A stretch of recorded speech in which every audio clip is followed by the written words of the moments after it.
À l'œil nu, rien d'autre qu'un banal poisson bleu en plastique. De son vrai nom, polyéthylène, le plastique a envahi notre quotidien par son aptitude à se façonner en objet léger, à la fois souple, résistant et aux formes variées.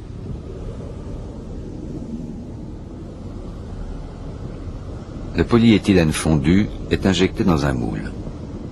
En refroidissant, la matière s'organise et acquiert ses qualités.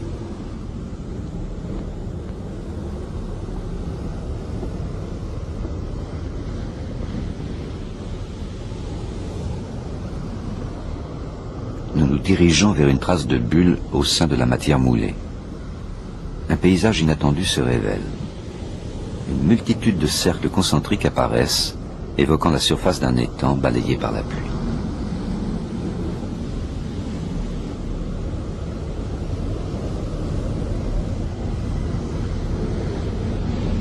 Mais ces ronds-là sont permanents.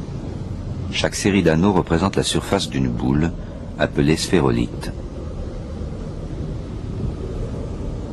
Au fur et à mesure du refroidissement de la matière, les sphérolithes se forment, grossissent et finissent par se toucher. Ils se fondent les uns aux autres et donnent au final ce paysage vallonné.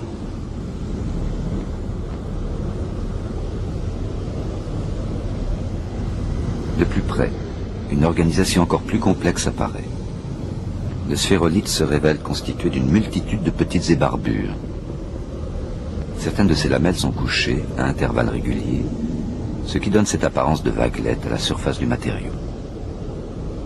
D'encore plus près, chaque lamelle se divise en plusieurs lamelles, encore plus petites. Par endroits, on distingue des trous, semblables à des déchirures dans la matière. Ils sont survenus lors de la contraction du plastique séchant dans le moule.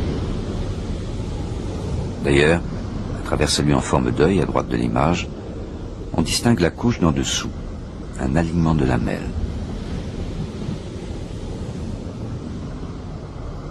À un grossissement supérieur, des plis apparaissent. Il résulte du repliement en accordéon des très longues chaînes de molécules qui composent le polyéthylène.